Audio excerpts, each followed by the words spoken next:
أعوذ بالله من الشيطان الرجيم.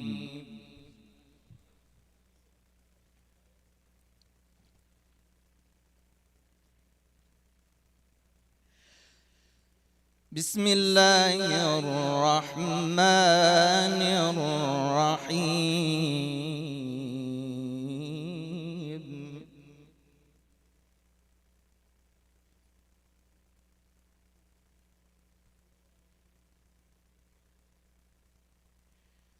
الأخلاء يومئذ بعضهم لبعض عدو إلا المتقين.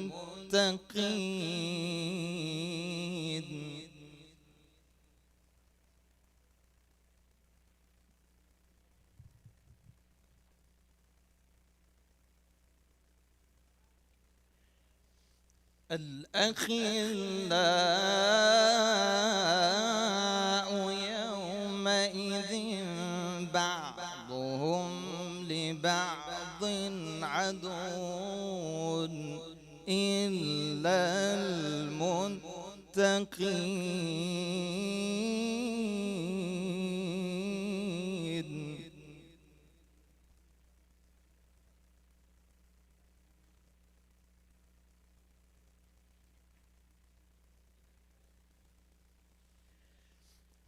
يا عبادي لا خوف عليكم اليوم ولا أنتم تحزنون.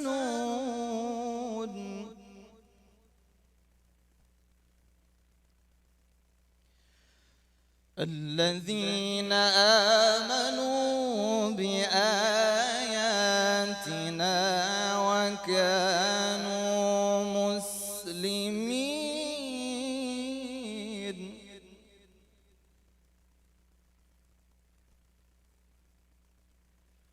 ادخلوا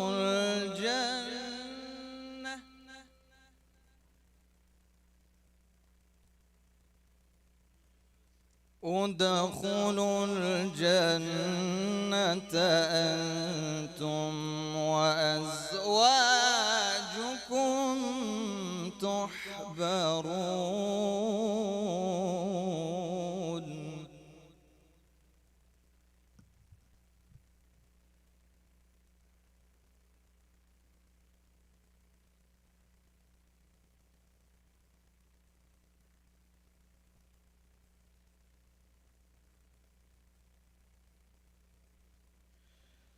ادخلوا الجنة أنتم وأزواجكم تحبرون.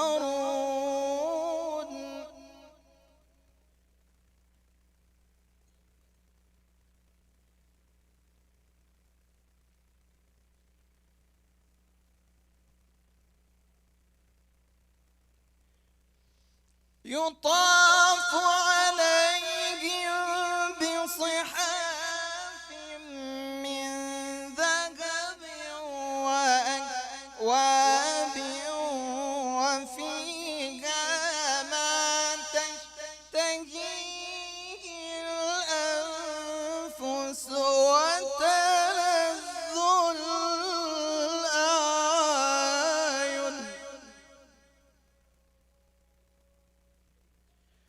وأنتم فيها خالدون.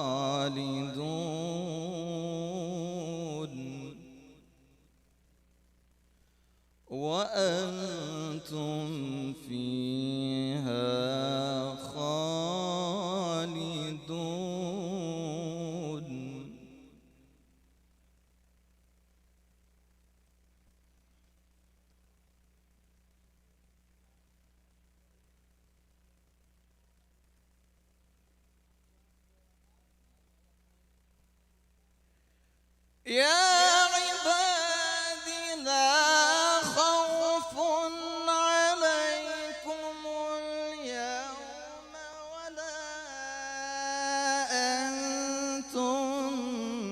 تحزنون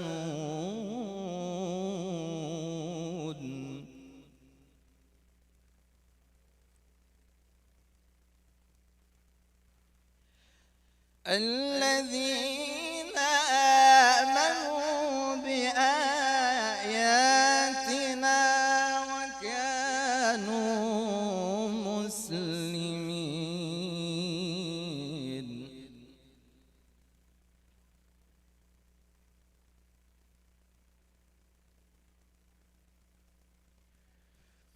ادخلوا الجنة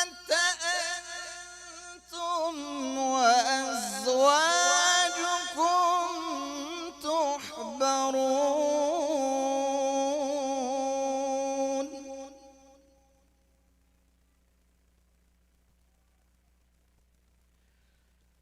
يطاف عليهم بصحاف من ذهب وأكواب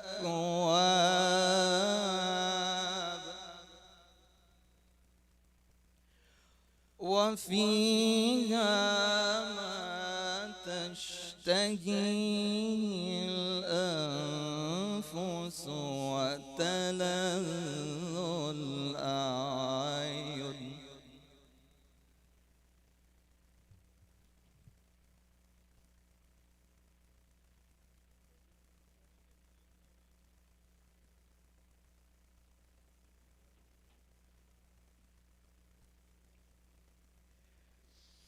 وفيها ما تشتهيه الأنفس وتلذ الأعين وأنتم فيها خالدون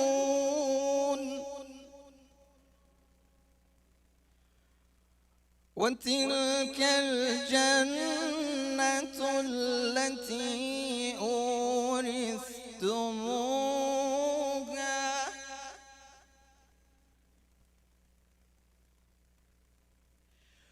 وتلك الجنة التي أورثتموها بما كنتم تعملون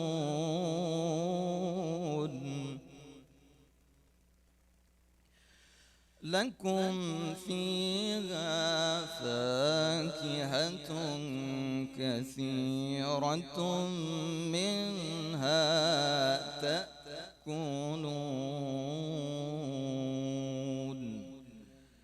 صدق الله العلي العظيم.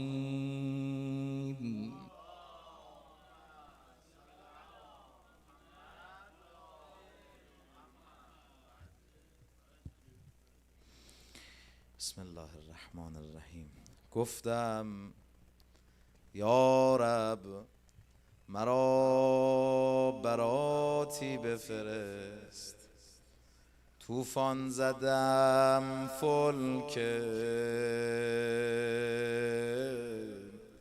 نجاتی بفرست. گفتند که با زمزمه یا مهدی بهر گل نرگس صلواتی بفرست.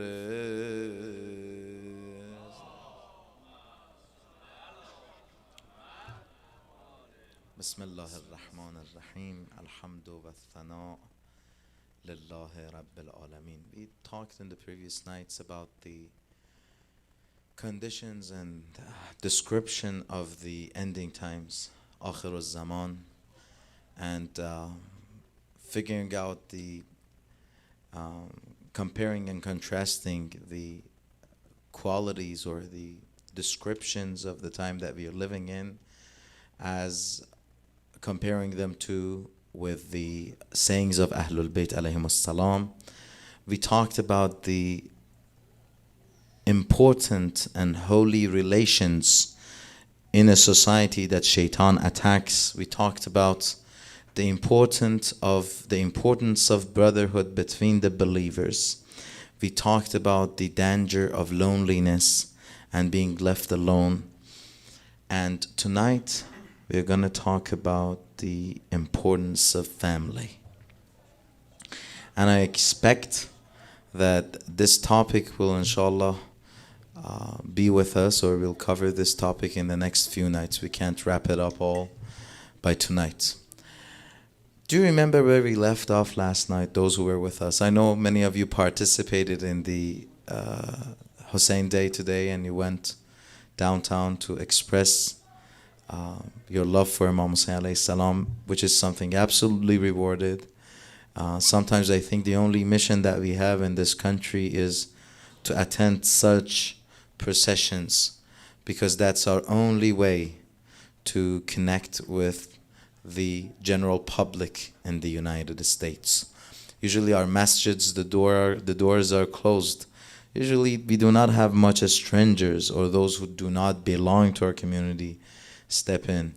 But moments or opportunities like the procession today is very important. But where we left off tonight, I said this hadith, and that was when we had to finish because of the lack of time. There's a beautiful hadith that you all have memorized. Shi'atuna khuliqu min fadil tinatina. Our Shias are created from the same essence as we were created. So the true followers of us, Ahlul Bayt, are from us.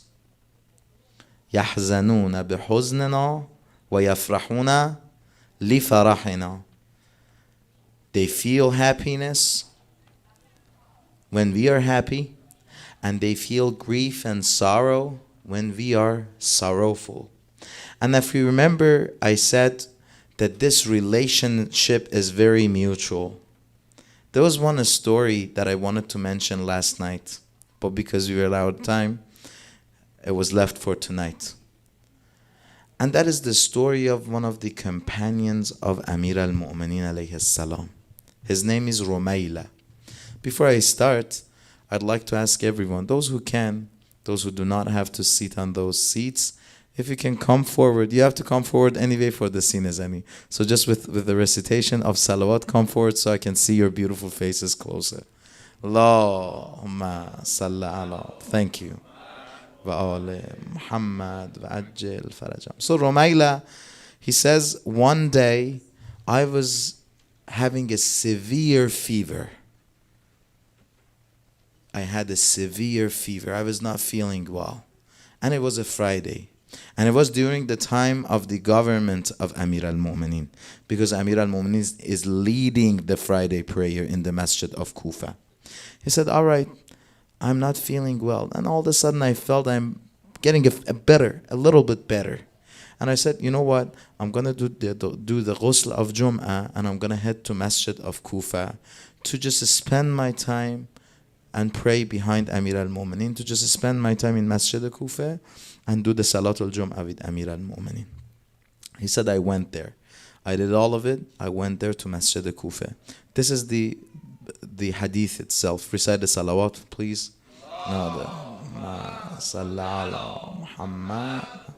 He says, وَعِكْتُ وَعْكًا شَدِيدًا فِي زَمَانِ أمير المؤمنين ثم وجدت منه خفة في نفسي يوم الجمعة فقلت لا أعمل شيئا أفضل من أن أغبط على الماء وآتي المسجد فأصلي خلف أمير المؤمنين ففعلت ذلك.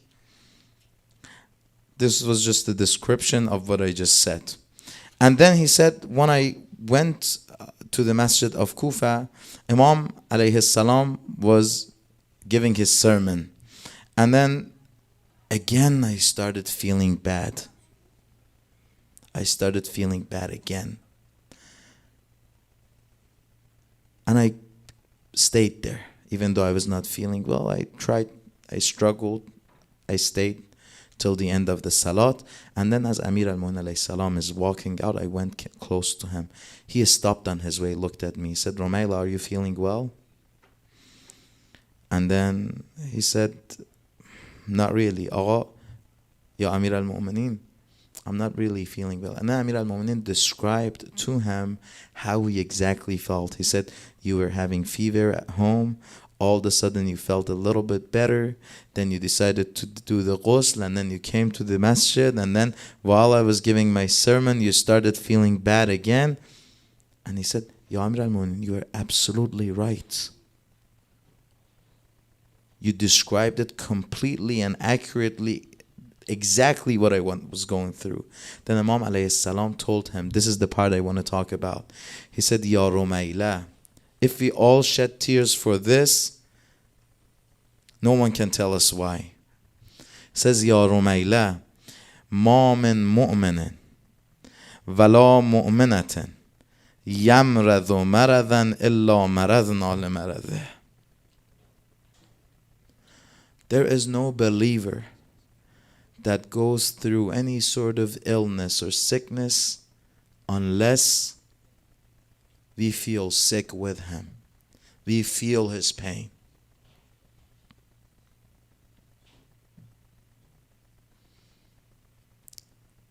Think of the moments of difficulties that you are going through.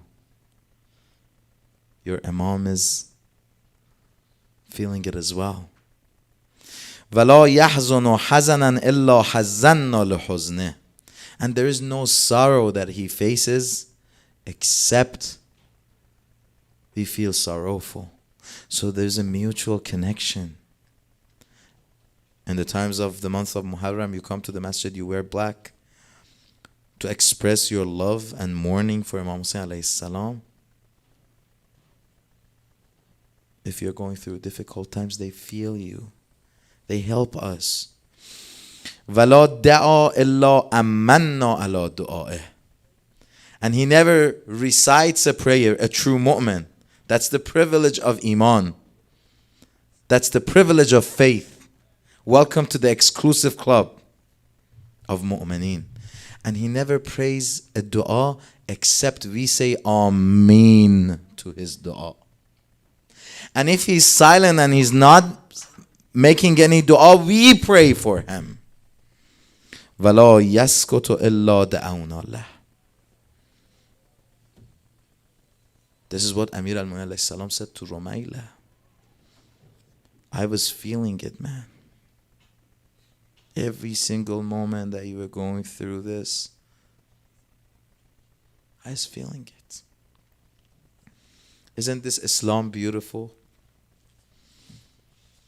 Isn't this deen a beautiful deen? So, Shaitan in this ending time is trying to attack our relationship with our Imam. Because if he can easily do so and get us disconnected from the leader of the deen, the just leader of the deen, the Imam, what happens? The deen becomes useless. That religion will produce something like ISIS. It's the deen. Spirituality, it is high, but it is useless. It's trash. Because the product of that deen, without the guardianship of an infallible, will produce someone like ISIS. And then another relationship that is holy, that is divine, that is very valuable with Allah subhanahu wa ta'ala is the family structure. So number one, destroys our relation with our Imam so that there's no deen left. And then also attacks the family structure. So that what? So that akhlaq, ethics, and tarbiyat, the upbringing, the nurturing, will be completely wiped off. Look at the society around you. There's a beautiful hadith that I want to leave you with tonight, and that is the only hadith that I have. And then there's another verse of the Holy Quran, and the rest of it is just clarifying or explaining what this hadith is and applying it to our times tonight, our times, the era that we are living in. They went to one of the imams and they asked him, Describe to us some of the descriptions or some of the characteristics of the Akhir zaman, of the ending times. Imam said, do you want to know? In the ending times, كثر العقوق. كثر العقوق. I'm pretty sure you have all heard the term عق والدين, annoying the parents. But uquq is in general. كثر العقوق, it's the mutual. It's both ways. كثر العقوق, the annoyings or annoying each other will increase. Parents are annoyed by their children. You see that here. The children become at some point, as they start to grow up, they become a burden on their families. They start disturbing them. They start annoying them. They're not listening to their parents. Well, that's what the parents are complaining the most when they come to us in private. And the other way is also true. Some of the parents are annoying their kids too. We have aq walid and walad, and we have aq walad and walid. Some of the parents are stopping or forbidding their kids from following the path of truth. In multiple events, I have had respected brothers and sisters who come to me and say, I want to come to masjid, but my family doesn't feel well about it.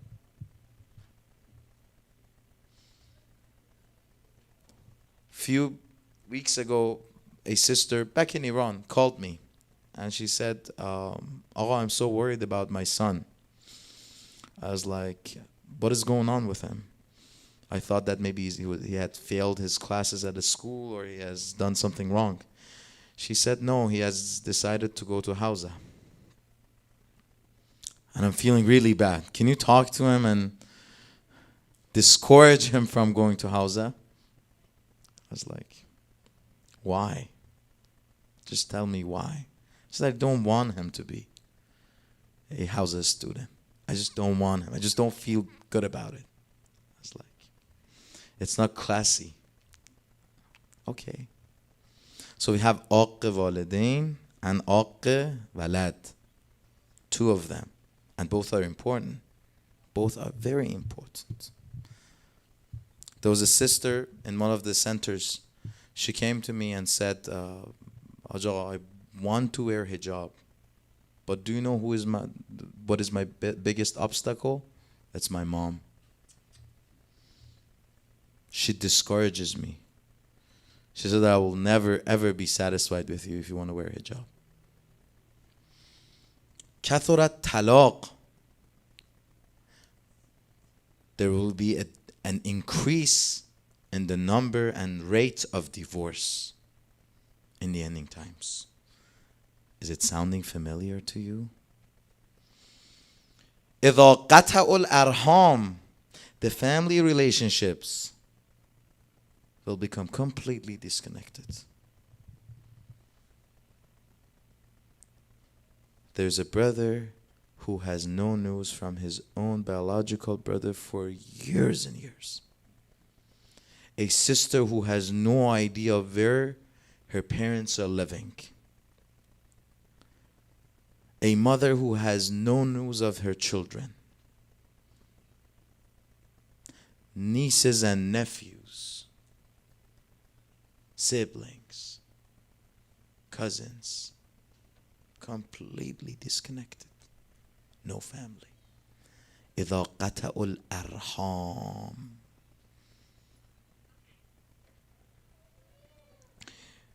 وَاسْتَخِفَّ بِالْوَالِدَيْنِ. The parents get humiliated. See, we had the annoying in the aq part, but in here, وَاسْتَخِفَّ الْوَالِدَيْنِ. The parents get disrespected. And let me give you a side note here. Parents, in another hadith that we have, for example, it says it this way. It says you have 3 fathers. One is your biological father. The other one is your teacher. The third one is your father-in-law. بس تخف بالوالدين. Sometimes we have brothers or sisters who respect their own parents, but when it comes to their in-laws, no respect. Oh, she's not my mother. He's not my father. I don't care for them. بس تخف بالوالدين. One of the signs and characteristics of the ending times is that the parents will be disrespected. Not only annoyed, but also disrespected. And millions of stories can be mentioned here. And the last one, that is the scary part, that we have to be so careful when we talk about it because we are on YouTube, is that it says إذا تشبه الرجال بالنساء. Men will imitate two or women. والنساء بالرجال. And women copy or imitate or want to be similar to men. And I apologize from each and every one of you, but the continuation of the hadith exactly clarifies that Imam by this meant homosexuality.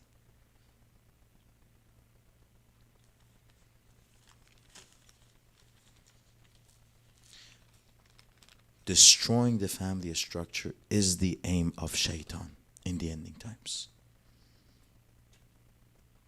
And to destroy the family structure, destruction of the axis of a family is the priority.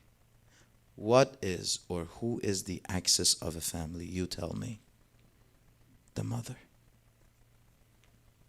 This holy status of motherhood, this divine status of motherhood, spoiling the women, spoiling the mothers, who are the pillars of upbringing and nurturing, is an aim. If we do not talk about the evil plots that are out there and here in the nights of Muharram, when else and where else can we talk about it? The mothers, the role of the mother is so important. You even get your language from your mother. You never say father's tongue. Referring to your native language, you always say my mother's tongue. My mother language is this. If we can spoil the women in a society, then we can easily collapse the family structure. And if we collapse the family structure, we can collapse the entire society and then rebuild it to the favor of the evil. When it comes to the concept of hijab, and I think this part might get a little dry, and I know I'm already out of time. I try to be as quick as possible, so with all respect, please bear with me. When it comes to the concept of hijab, my respected brothers and sisters, let me tell you first, hijab is not only for the sisters. Hudud, or the limitations of covering, is also defined for the brothers as well. Inshallah, we have to talk in another session on that in details. But when it comes to hijab, it's not a matter of choice. It's not a fight over few meters or few inches of cloth. It's the confrontation of two civilizations. It's confrontation of two cultures. And in order to expand on this, we need to talk a little bit about history. It is a confrontation and it's a battlefield because before going to the history part, I've heard this from many sisters that we love hijab. We absolutely love it. We believe in it. We know that it is for our own good. But brother, I get discriminated in this society if I wear hijab. I'll lose my job. I can't get a raise. I feel uncomfortable at the school. I feel I don't belong to this society. This is an issue. This is a serious issue that needs to be addressed. that discrimination is out there and it exists. No matter how media is trying to portray a free society image, it is there. You're all going through it. You're all experiencing it.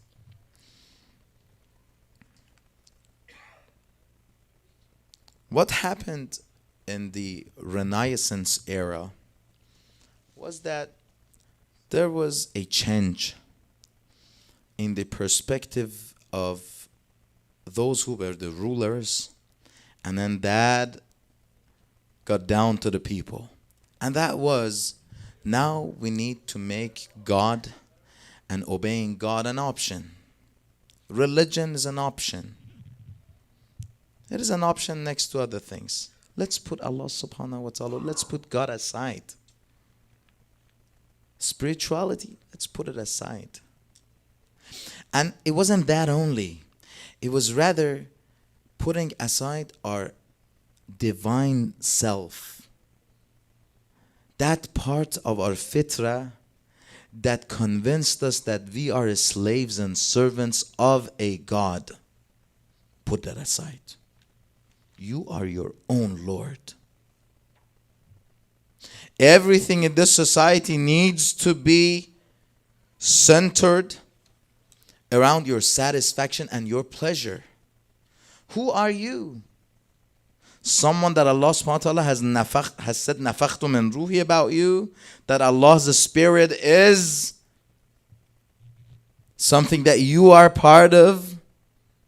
No. What are you? You are a body, you are a corpse, and whatever pleases this body is something that we have to care for. Whatever satisfies this corpse is important and valuable. And this went through a gradual process of advancement to the extent that we got to today. This humanism, this self-centerism. What did you say? Liberalism. In one way or the other. Humanism is humanism. Yeah. This humanism that, you, not with your soul and the spirit, you as your body only. You're living a 60, 70 years of life in this dunya, and that's it. You have to take advantage of everything that is around you to please yourself. To please yourself. That's a culture that has been there. And everything needs to be under serving the insan, and not that insan that is insan ilahi. That the insan as just the corpse and the body. We need to coordinate everything in this society taken from government we need to coordinate it or adjust it to the satisfaction of us instead of satisfaction of Allah. We need to please ourselves instead of pleasing Allah. Halal and haram. Hajj, what are you talking about? Leave us alone. Let us enjoy our life. I am young. Let me be happy. And then happiness is defined by pursuing your pleasures. That is how the mainstream culture is raising the societies.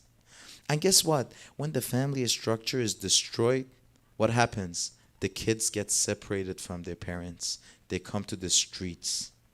And the streets, and by the streets I mean society, will raise them. They're not raised under a mother or under a father. They're raised under the media and the society. Recite the salawat.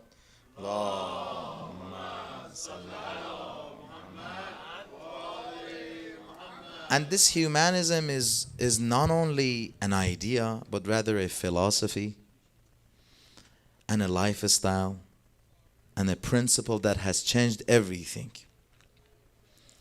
Look at the David statue have you seen the David statue by Michelangelo? Has anyone seen that? It's a masterpiece by Michelangelo, an Italian sculptor. This man has made a statue that is completely nude. He is not wearing anything. And what does he want to say by this, making this statue? He wants to say, look, this is a human being. I'm showing it to you without any veil. This is what you are. You are just this body. You're just this corpse. Go after pleasing yourself. That's it. Ma'naviyat, spirituality, put it aside. You come to the paintings. Look at the paintings of Blessed Virgin Mary. Hazrat Maryam Muqaddas Salamullah alayha. Before the Renaissance and before this era of enlightenment, they call it so, the drawings of Blessed Virgin Mary is a very modest lady looking down with full hijab and full covering, and then there is a light circling around her head. And as it evolved, you see a beautiful woman looking straight. There's no light around her face. The covering or the chador or the hijab that she has is loose. Her hair is showing. When it came to dressing, look at the dressing. There was a footage from London in 1920. And then with these softwares, they added colors to this footage. There are women who are coming out of a factory. Apparently, they were workers of that factory. Has anyone seen that footage? They're all in full hijab. There was a play in the streets of London. I was looking on Instagram, and they were playing something that referred to a century ago. All of them were wearing loose, thick clothes. The women were in hijab. The brothers, if you were seeing them, they were in full coverings. So, over the course of time, this has also changed. The dressing has changed to please you. Please whoever that sees you. And instead of long dresses, now we are wearing shorts. Men and women. This is not only pertaining to ladies. And instead of loose clothing or dresses, now everybody is wearing tight jeans and tight shirts. And instead of wearing thick clothes that did not show your body, now everybody is wearing something transparent in order to please your nafs. Because for those who are behind this design and plot, life is only defined in the span of 60, 70 years that you're in this dunya. Hereafter, what do you believe about hereafter? Have you ever got this question from your coworkers or classmates? What do you believe about hereafter? I believe that there is a hereafter to begin with. Oh, okay. He's one of those that believes there's a hereafter. Even in our countries, you think I'm talking about only United States. Even back in our countries, what I'm wearing as a sheikh, this abba and ammama, was not only the libas or the attire of the religious people or the shuyukh. This was the attire of everyone. Look at the pictures of your grandparents or grandgrandfathers. They had something on their head, some sort of hat or some sort of scarf type of thing called dastar in Farsi or Araqchi. They were wearing something like abba, They were wearing something like qaba. They had these long attires. Where's all of that? Today, walk in the streets of Tehran. You barely feel a difference between Los Angeles. Looking at the guys only. Put the other comparison aside. Architecture. Look how this idea and how this culture and how this philosophy has impacted our architecture. I'm not saying if you're living in a house or in an apartment that has these big windows without a curtain and has this open kitchen, you're doing anything wrong. Well, it's imposed on all of us, and only a few of us can afford to build his own house with his own architecture. But this is how it is, not only in here, everywhere else. The kitchen is open. The guests can see all the way to the end of the kitchen. There are big windows without any curtain. There's no wall. There's no privacy. Nowadays, you even get like open bathrooms and open showers. Right? Everything is there to please your nafs because you are defined to be only your body. In their eyes, all of us are stupid because what are you going to masjid for? Imam Hussein? Come on.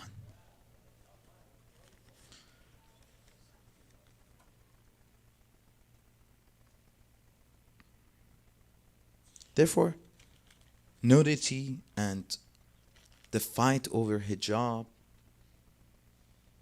it all comes from here. The root of it is here. It is this philosophy that you have to be able to attract others. The more eyes you can attract to yourself, the more successful you are. And instead of your personality, your knowledge, your spirituality, your nuraniyat be seen, and instead of that, let your body be visible. Let your beauties that are going to fade away later on become the source. And once you get later on older, no one's going to look at you. How do we deal with the elder in our masjid and in any masjid? We call them in Farsi Pir Ghulam Imam Hussein. We love them. The more they age, the more sweet they become. The more we love them. أعوذ بالله من الشيطان الرجيم يا أيها النبي. Surah number 33, verse number 59, Surah Ahzab. يا أيها النبي قل لأزواجك, tell to your wives, وبناتك, and your daughters, ونساء المؤمنين, and the women of the faithful, or the faithful women, يدنين عليهن جلابيهن, جلابي بهن. Please make sure you cover yourself to the limitations and descriptions that Quran and our fiqh has, so that ذَلِكَ أَدْنَى أَنْ يُعْرَفْنَ فَلَا يُؤْذَيْنَ. There's a contradiction here. The Holy Quran says so that you are known and not troubled. You're getting recognized and not troubled. Usually when you get famous, you're getting in trouble. What does this mean? It means that so that people would know you're modest. And then they stop bothering you. So that they would know you're one of those that you're not going to give it up easy. Your value is beyond what the society is defining for you. The family structure is completely the target of the shaitan. I'm going to end you with this tonight, and inshallah, we're going to proceed. But this matter was one of the very important matters that we are facing these days. The family structure has been destroyed. If they tell me, what is your analysis of homosexuality, is that I would say, those who are in power, the authorities surrendered. They had no choice. The families were destroyed before this. Now we have no choice. We have to legalize it because there's so many of them. And now you have to keep silent and say nothing. If they burn the Holy Quran, it's okay. But can you criticize them? No. You can't.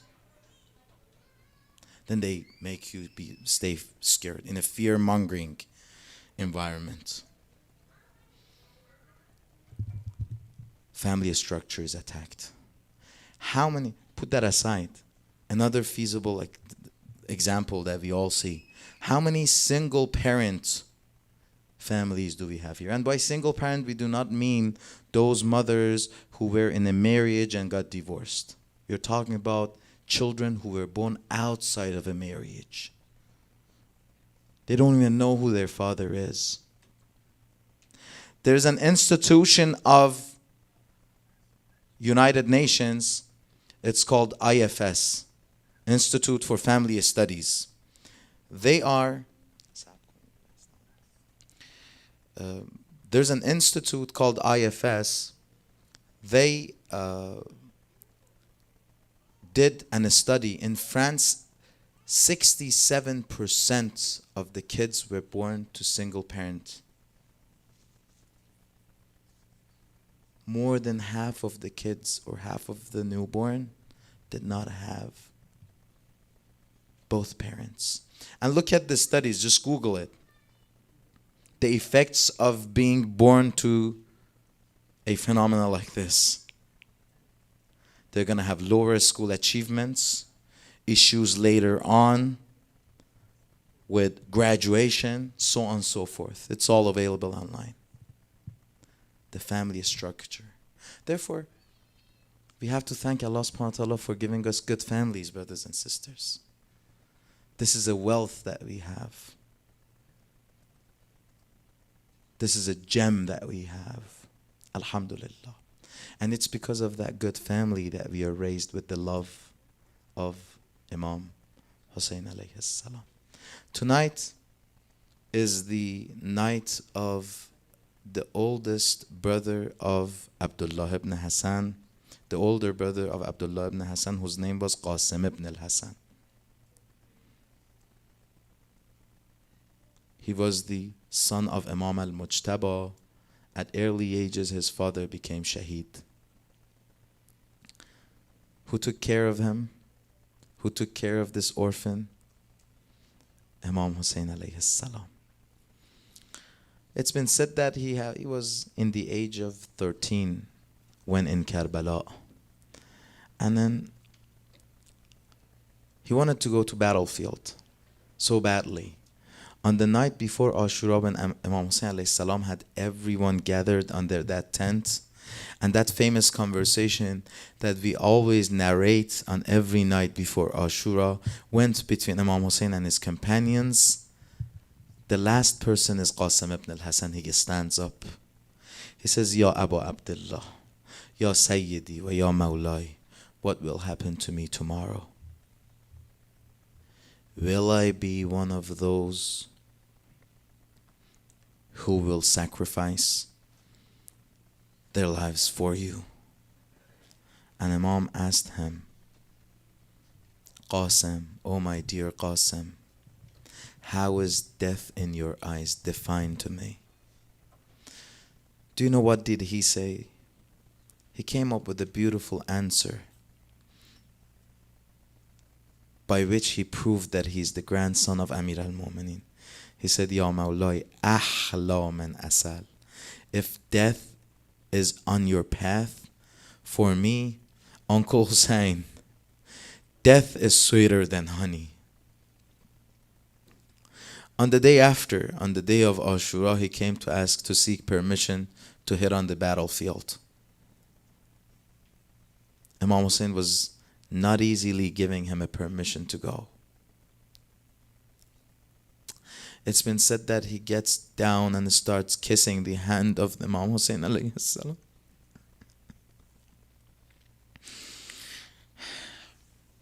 He left Imam Hussein alayhi salam and Imam was shedding tears behind him. No armor was fitting him. He went to the battlefield, fought the way a grandson of Amir al-Mu'mineen should. He fought with many of the soldiers of the Ibn Ziyad, with many of the soldiers of Umar is sad. And after all, he fell down from his horse. It's been said that he called out, Ya Amma, oh Uncle Hussein, come to me. Sayyid al-Shuhada heard his voice, went to him the quickest possible way, made his way to the body of Qasim and said, it is difficult for your Uncle Hussein to be called by a beloved like you, yet being so late that I cannot offer any help for you. Ya Qasim ibn al-Hasan, he became shaheed in front of the eyes of Sayyid al-Shuhada.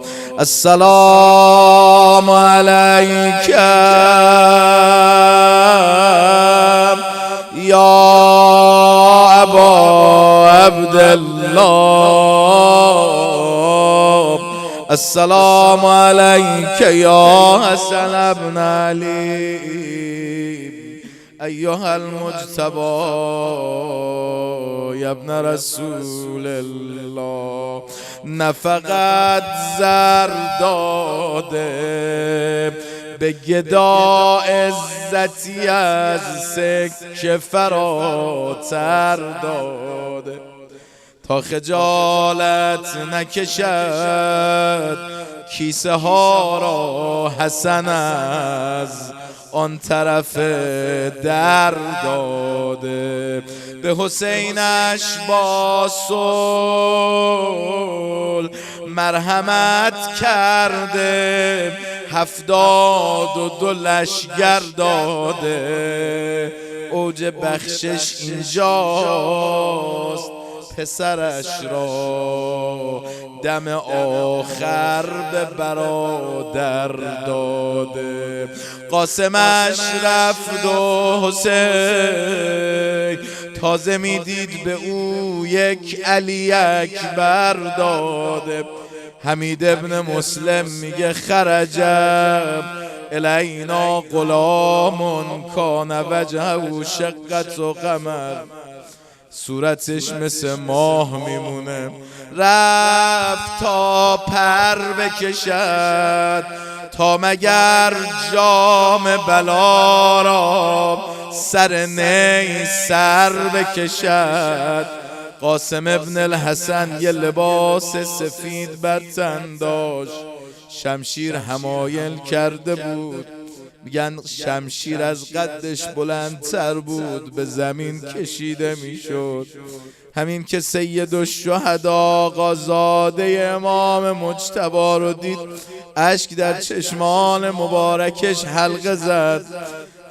ولی همت بلند دار که مردان روزگار از همت بلند به جایی رسیدن. بلد بود چه کار کنه، اذن میدان میخواد بگیره، راه ورودی به قلب سید الشهدا رو بلده. هرچه اصرار کرد آقا قبول نمی کنن. مقتل اینطور نوشته، میگه فلم یزل الغلام یقبل یدیه و رجلی یقبل رجلیه و یدی. به دست و پای ابی عبدالله افتاد. سید الشهدا اجازه داد، قاسمم برو. چی کشید ابی عبدالله تو این لحظات؟ مقتل نوشته اومد لحظه آخر قاسم آقا رو بغل کرد و جعلا یبکیان حتی قشی علیهما، تو بغل هم گریه کردن، تو از حال رفتن. هدفش این بوده در میان رجزش نعره حیدر بکشد. با سپاه زلفش می رود یک تنه در معرکه لشگر بکشد. این پسر از یک تیغ در دل معرکه کاری 2 برابر بکشد. تیغ را وقت نبرد، گاه مثل عمو و گاه علی اکبر بکشد. پسر سردار است از تبار یل کرار بلا فرار است. ابروانش مالک سر او میسم تمار و دلش امار است. به میدان زده نگاه میکنه 30,000 مرد جنگی. بابا جان یا امام مجتبی کجایی ببینیم؟ پیش خودش میگه جای شیر جمل اینجا خالیه. شطوری نیست ولی شیوه جنگ حسن یک سر در تکرار است. رجز خوندن تن کنونیم فانا ابن الحسن سبت النبی المصطفى المؤتمن. این رجز رو خون ولی اینطور که نام مبارک امام مجتبی شیر جمل رو آورد مقابل کسانی که زخم از شیر جمل بردن، کینه ها چند برابر شد. با سپاه مژه ها گرم شمشیر زدن، در وسط پیکار است. سن او کم بود و کشته تیغ دو ابروش ولی بسیار است. تازه بعد از 3 پسر ارزق شامی اومد. ارزق این بار به تسلیم شدن ناچار است. ختم جنگین سخن است. پسری آمده میدان سپرش پیراهن است. زلف پشت سر زلف لشکر گیسوی این مرد شکن در شکن است. یه لحظه سید الشهدا از دور یه صدای خفیفی شنید: یا اما تشنگی بی کفنی، این حسینی پر از روزه باز حسن است. کوچه تکرار شده، دشمن این پسر از نسل همان بددهن است. میزند قاسم را هدف اصلی شمشیر، ولی 5 تن است.